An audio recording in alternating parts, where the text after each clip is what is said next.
Verstappen, 2/10 down on Oscar Piastri through the first part of the lap. But where are you using your boost and where are you saving your boost? 33.6 in the middle sector for Piastri. Yeah, Piastri a little bit wide there through that section with the chicane in it, and he was sort of trying to collect it up all the way through the rest of that zone, and that's cost him a tenth or two. And his teammate Lando Norris 4/10 up on him during the middle sector. Charles Leclerc's gone quickest in the first sector of this lap. Action everywhere you look on track. Piastri set the time for the rest to chase. Pole by 2/1000ths of a second.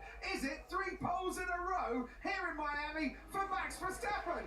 Charles Leclerc now takes provisional pole, and I told you he was in touch, and he has gone some 0.04 of a second faster. It is up for grabs today. It won't be Lewis Hamilton's just yet, though. He's about a couple of tenths shy. Antonelli, as he has been throughout the last two sessions, flying Martin in the first sector. He is, yes. Top three all on 1 minute 28.1.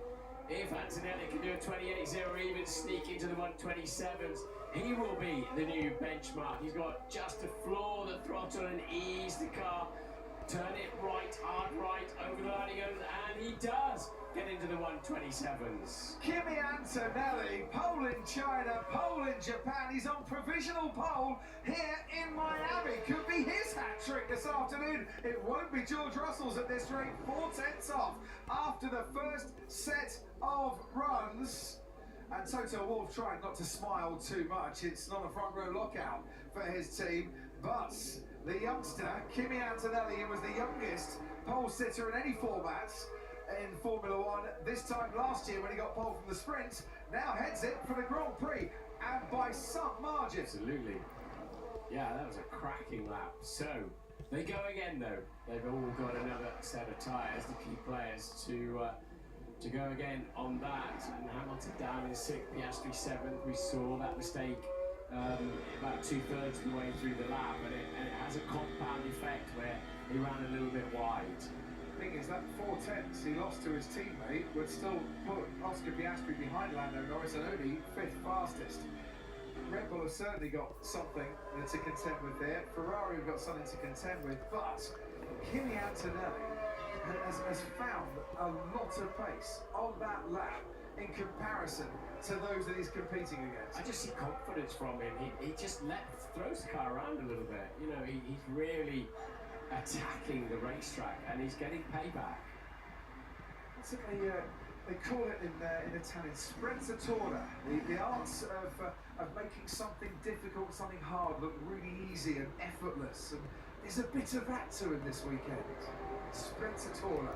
It's just carrying speed. He's really learning how to, with the team, with Bono, just really learning how to maximise these new cars and new power units. It's at 5/100ths of a second as well, separating Charles Leclerc, Max Verstappen, Lando Norris and George Russell. Wow. 5 minutes to go in this qualifying session. Good to have a little lull now and just wait for the rest. Colapinto, by the way, 8th fastest as you could see. Isaac Hadjar ahead of Pierre Gasly, and they're not separated. Piastri, Colapinto, Hadjar not separated by much either. I expected cars to come this close sort of in the second half of the season. I wasn't expecting it by May, to be honest. But the upgrades have definitely brought Ferrari and Mercedes and Red Bull right into play, haven't they? Ferrari, McLaren and Red Bull into play. Just looking at the speed traps as well. 12 kph there. Lando Norris at 12 kilometres an hour slower in the speed trap. It was about 13th fastest overall in the speed traps for sprint quali yesterday as well. Yeah. Straight line here. You can kind of win without being fastest in a straight line, but maybe McLaren a little bit too much downforce. Maybe they do need that extra speed down the straight. They might have kept it a little bit. Yeah, the wind's moving around a little bit. They might have put a little bit more downforce on, thinking of a wet race tomorrow. But as you point out, Lando was only 13th fastest in sprint qualifying down the straight. And he set a boots, of course, then for both McLarens. Up they go, and the Ferrari will not be able to get his nose in there. Doesn't really matter. Plenty of time to get around.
People, if you wonder what going to test the internet, but right now the internet yeah, a bug out. So right now, Yeah, so sector one, he I went will faster go than back to anybody, plan but sector, blow. but his sectors 1 and A 3 plan B weren't in good alright, enough. you get me? You're right, you know, it shows how quickly things have spun, haven't they? With Anyway, wind direction, we gone. stronger wind. This was the Antonelli lock up here.